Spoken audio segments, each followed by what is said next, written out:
Today we're doing a tour of the Farrer Old Boys Museum, and we're concentrating on the history of the school from 1939 to about 1970. We're dealing with the period that has the first two principals, and we have Clary James was principal from 1939 to 1953, and he was an agricultural scientist. He actually, before he was appointed principal of Farrer, was a lecturer in agriculture at the Armidale Teachers College. When he finished at Farrer in 1953, he went to Hurlstone Agricultural College for another 10 or 12 year period as principal there. Edgar Smiles, also an agricultural scientist, and he was principal from 1954 to 1971. So the period of the first 30 years we had two principals, both of them agricultural scientists, and they were responsible for setting Farrer up as a school of excellence for agriculture and science in those early periods of time. The third principal was Norm Pether, and he came from Dubbo High School to be principal at Farrer, and he was a social scientist. And it was during his period of time that the curriculum of the school was broadened to take in more of the business and commerce type subjects that are offered at Farrer today. But it's the fourth principal we really want to concentrate on, because it's John Simpson. John Simpson is principal of the school from 1987 to 1989, and he is actually a Farrer Old Boy. He was an outstanding sportsman, vice captain of the school in 1947, and his period of time at Farrer was 1943 to 1947. The desk you can see is the original principal's desk, made of silky oak, and this was in the office, the principal's office, which was in the front of the classroom block in those early years.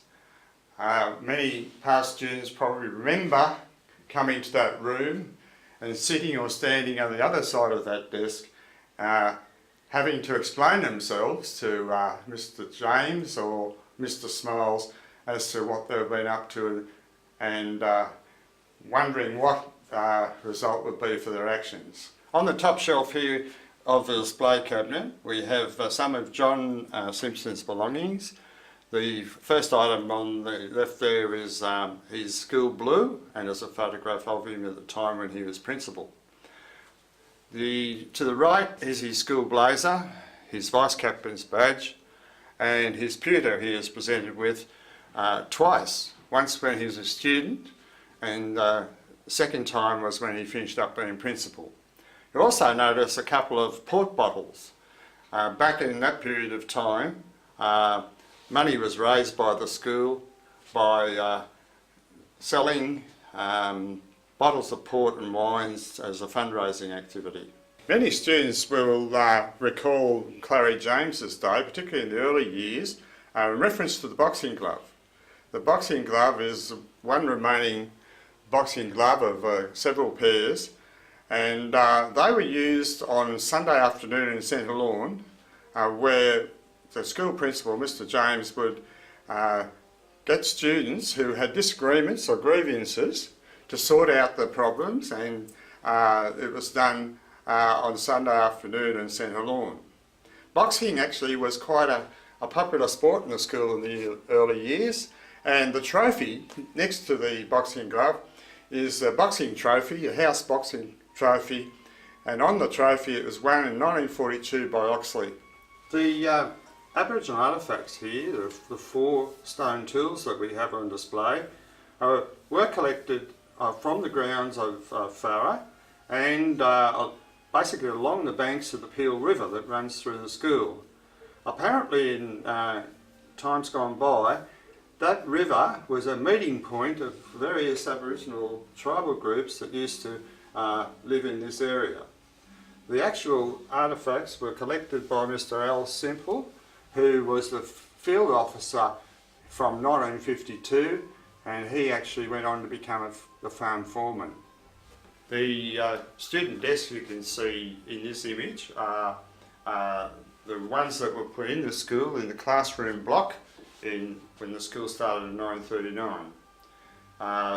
note that they are very small, and the items on the desk there is an inkwell, a ink pot and a nib pen. Back in those days all the work was done in handwriting, and it was the job of a student in the class to go around and fill up all the inkwells at the beginning of the day and keep them filled during the day. We have the sport equipment and cadet gear from Austin Tongue. Austin Tongue was at Farrer in 1939 to 1941. The first item is his football jumper. Back in those days the football jumpers were made of wool, and that was the original design of the football jumper up until about 1953. The next item is a pair of socks. The socks were bottle green with a rusty coloured top. The other item is a blazer pocket badge from the time, a cricket cap, and a cadet cap that was used by the students in the original cadet unit that was formed in the school in 1939. The other item is a pair of gaiters that we used around the ankles as part of the cadet uniform. Three main sports that have been in operation at Farrer since the beginning of the school in 1939 are rugby league, cricket and hockey. And in the early days, swimming and athletics were also very strong sports. The current first 13 jumper that's on the model was first adopted in 1952. Right, the sewing machine you can see there was the original sewing machine that was in the laundry, and that was back from about 1939 to about 1960 that sewing machine was used to mend and do all the repairs of the students' clothing. The model here is modelling the school uniform.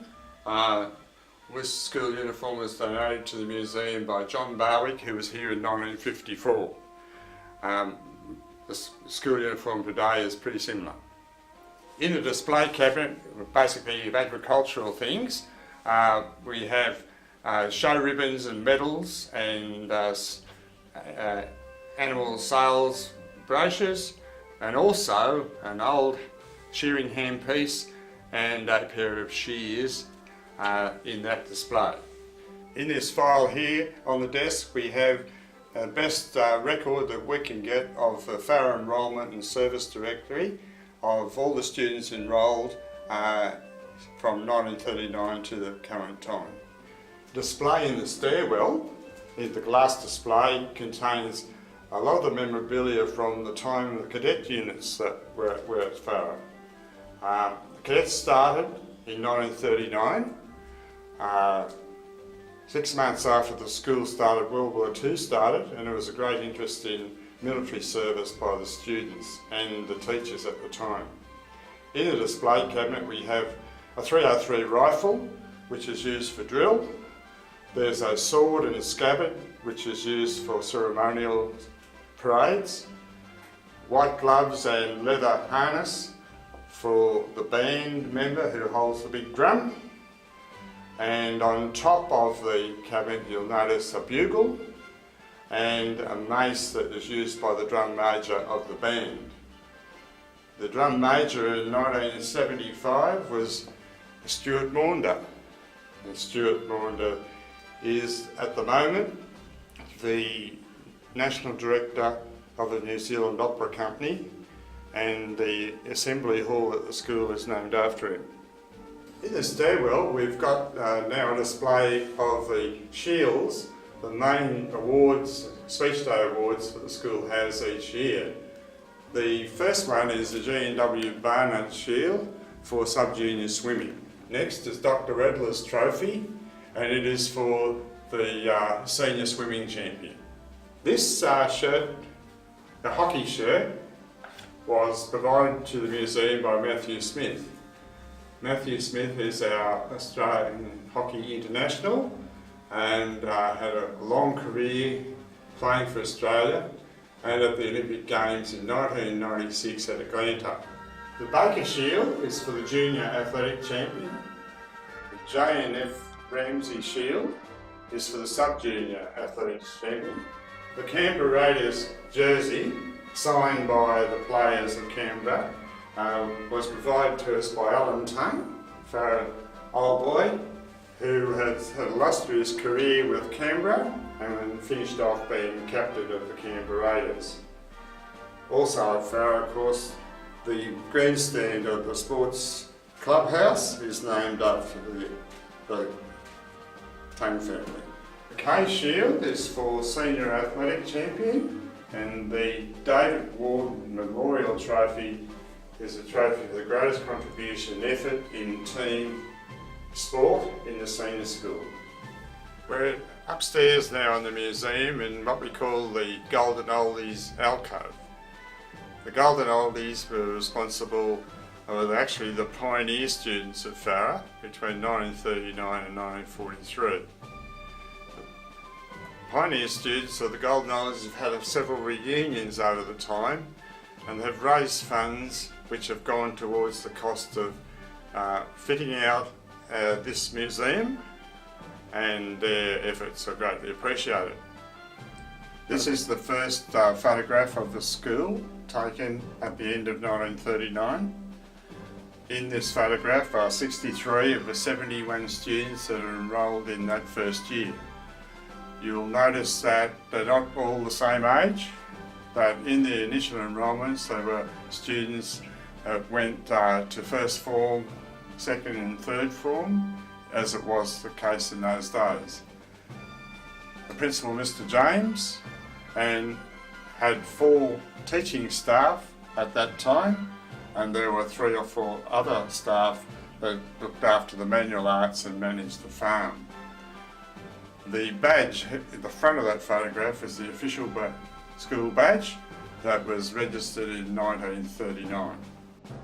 In the display cabinet there is a register of enrolments of the school in the first 2 years.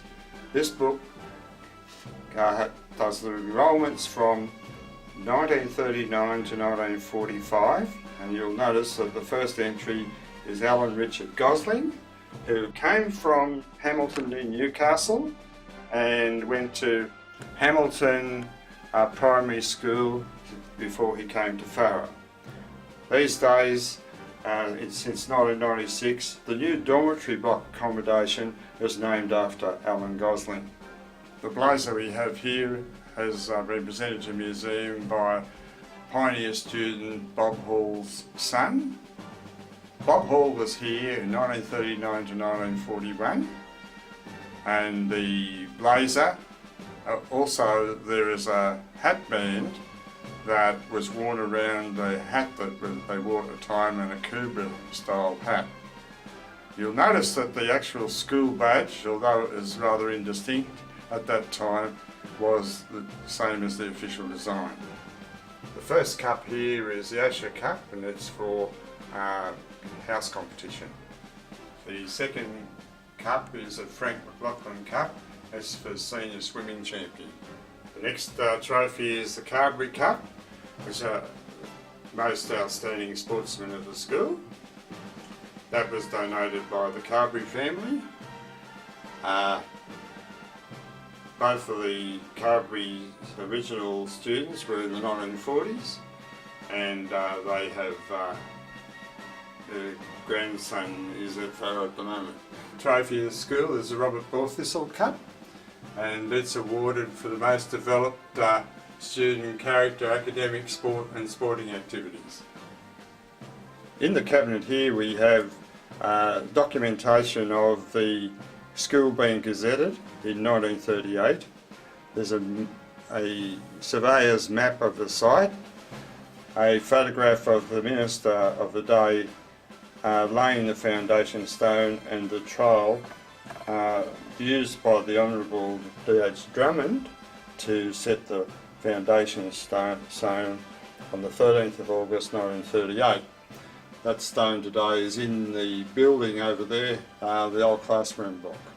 In the 1950s area, there is a number of items of interest. On the top shelf we have a school captain's pennant, blue prefect's badge and blazer of Robert H.T. Smith, who was a student at Farrer from 1948 to 1952. Robert Smith went on to be a geographer through the University of New England, and currently he's the Vice-Chancellor of the University of Ballarat. Next to here is a cricket cap from the 1950s of a Robert Phillips. On the middle shelf we have Albin, presented to the school by John Rushton, who was at Farrer from 1954 to 1958.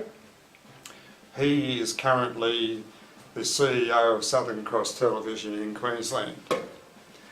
A couple of pennants. We have a Peel Schools pennant from 1951 for the 8 stone 7 pound secondary division. It was awarded to M. Long, and M. Long was the school captain at 1952.